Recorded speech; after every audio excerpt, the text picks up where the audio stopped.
Tema kita hari ini perkataan yang penuh kuasa.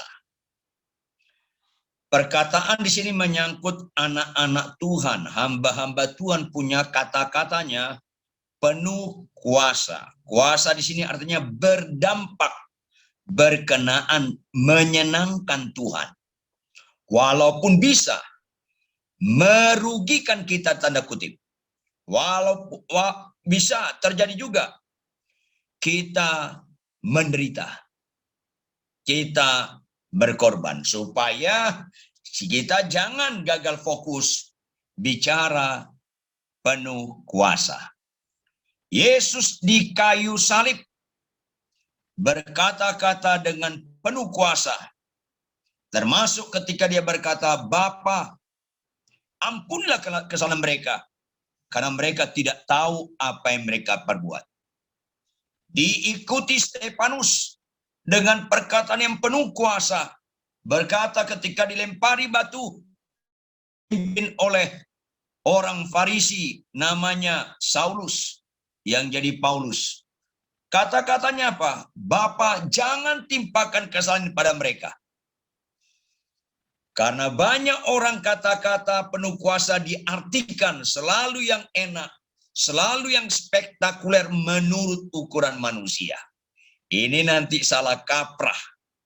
Nah, dalam konteks ini, mari kita buka beberapa ayat firman Tuhan, karena lebih penekanan kepada tema, jadi khotbahnya tematis, bukan ekspositoris, walaupun kita agak singgung sih ekspositoris, supaya tidak lari dari konteks. Mari kita buka Alkitab kita, Matius 7, ayat 28 sampai 29. Matius 7, ayat 28 sampai 29. Kalau sudah dapat, tolong satu orang mewakili kita membacakannya buat kita semua. Dengan catatan, suara cukup jelas, tidak terlalu lambat dan tidak terlalu cepat. Silakan. Baik, Pak. Saya mewakili. Siap? Siap. Matius 7 ayat 28 dan 29. Kesan pendengar. Dan setelah Yesus mengakhiri perkataan ini, takjublah banyak orang itu mendengar pengajarannya. Mengajar mereka sebagai orang yang berkuasa, tidak seperti ahli-ahli Taurat mereka. Ya. Konteks kebenaran ini bagian-bagian awal Yesus melayani sekaligus memuridkan. Ini berada di judul besar khotbah di bukit, pasal 5, pasal 6, pasal 7. Khotbah di bukit ini pondasi kekristenan. Kalau Anda mau Kristen bicara jangka panjang dan berkualitas, harus Anda pahami Matius 5, Matius 6, Matius 7. Penekanannya kepada murid-muridnya kalau Anda baca awal-awal Matius 5. Maka kesenjangan antara perjanjian lama dengan perjanjian baru. Maleaki dengan kitab Matius lebih kurang 400 tahun jaraknya. Allah benar-benar tidak lagi berdialog dengan orang Israel. Karena super tegar tengkuk, super degil. Maka Allah memperkenankan 400 tahun kemudian baru Yesus hadir lagi. Allah mau melawat umatnya.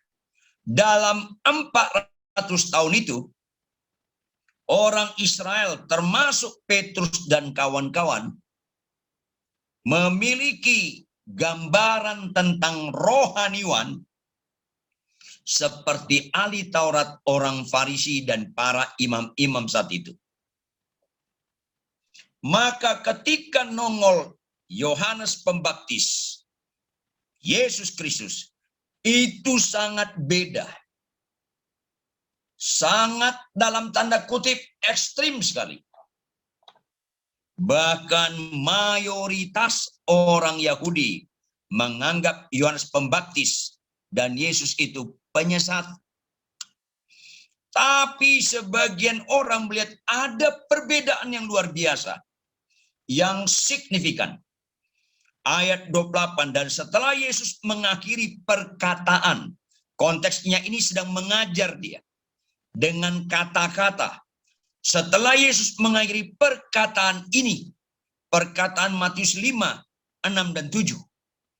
Takjublah orang banyak itu mendengar pengajarannya. Kata takjub, heran. Dan mereka kayak tertemplak. Ada sesuatu yang luar biasa. Padahal suaranya biasa-biasa. Saya yakin Yesus nggak kayak orang Batak keras suaranya mungkin. Tapi ada wibawa, ada kuasa. Dan menolong kita mengerti wibawa kuasa ini dijelaskan pada ayat 29. Sebab ia mengajar mereka sebagai orang yang berkuasa, tidak seperti ahli-ahli Taurat mereka. Dibandingkan langsung kepada tokoh-tokoh rohaniwan saat itu, pengajar-pengajar saat itu. Maka kita untuk mengerti kata kuasa di sini, saya yakin bukan kata-katanya yang beda, tapi ada kuasa yang beda. Yesus mengutip kitab Perjanjian Lama, ahli Taurat juga mengutip Perjanjian Lama, apalagi, yuk siapa tadi Alan ya? Baca Matius 23 ayat 1 sampai 3. Iya. Yesus mengecam ahli-ahli Taurat dan orang-orang Farisi. Maka berkatalah Yesus kepada orang banyak dan kepada murid-muridnya, katanya, ahli-ahli Taurat dan orang-orang Farisi telah menduduki kursi Musa. Sebab itu turutilah dan lakukanlah segala sesuatu yang mereka ajarkan kepadamu. Tetapi janganlah kamu turuti perbuatan-perbuatan mereka, karena mereka mengajarkannya tetapi tidak melakukannya. Ya. Jadi ahli Taurat dengan Yesus perbedaannya di situ. Pertanyaan, kalau ada yang bisa jawab, buka mic-nya.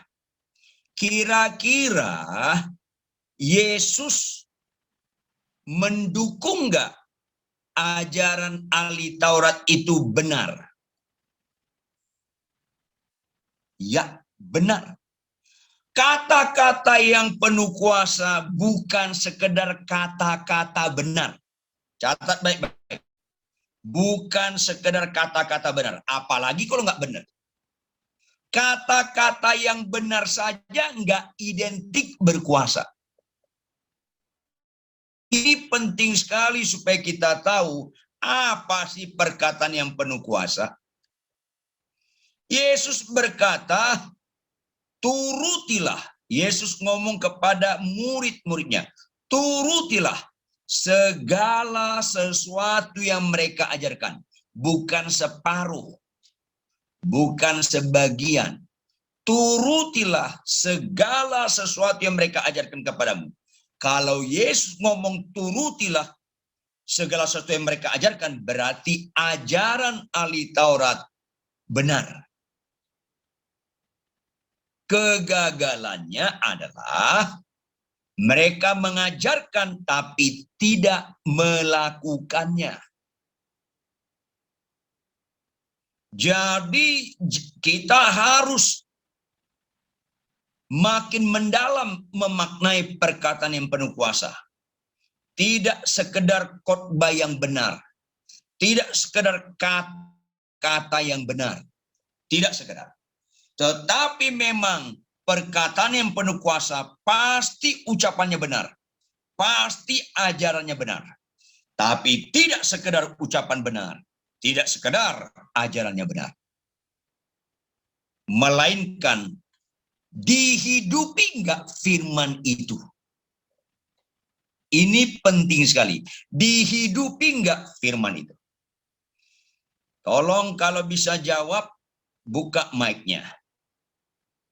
Saya mau tanya pada Anda, tembakan, pistol, senapan, tembakan. Kalau ada demonstrasi, aparat negara diperlengkapi pistol. Tapi kalau kepada demo, harus peluru kosong. Bukan peluru berisi. Saya tanya, kira-kira peluru kosong dengan peluru berisi sama nggak keras suaranya? Ada yang bisa jawab? Buka mic-nya. Sama, Pak. Sama. Jangan lupa sama. Sama nggak dampaknya? Beda. Beda. Ini penting sekali. Maka perkataan yang penuh kuasa bukan seperti peluru kosong. Bukan bicara volume. Bicara isinya. Ini penting sekali supaya kita jangan cepat-cepat menilai sesuatu, apalagi terhadap diri kita, perkataan kita penuh kuasa. Maka ilustrasi tentang peluru juga bisa ada gambaran tentang yang lain, termasuk dalam konteks tema kita hari ini. Siapa pernah melihat, nggak tahu saya, di daerah lain namanya apa? Di Sumatera Utara ada pada saat mau Lebaran atau mau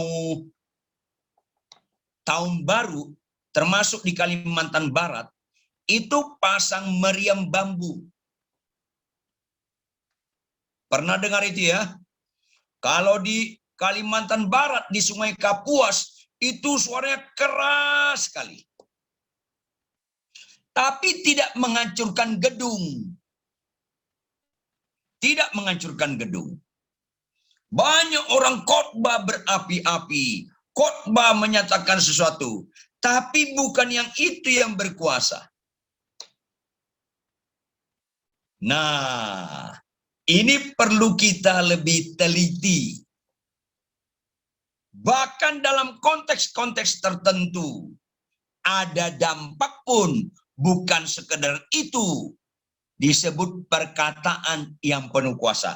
Ada dampak sekali. Dampak ini tanda kutip. Itu pun bukan disebut perkataan yang penuh kuasa. Ini penting sekali.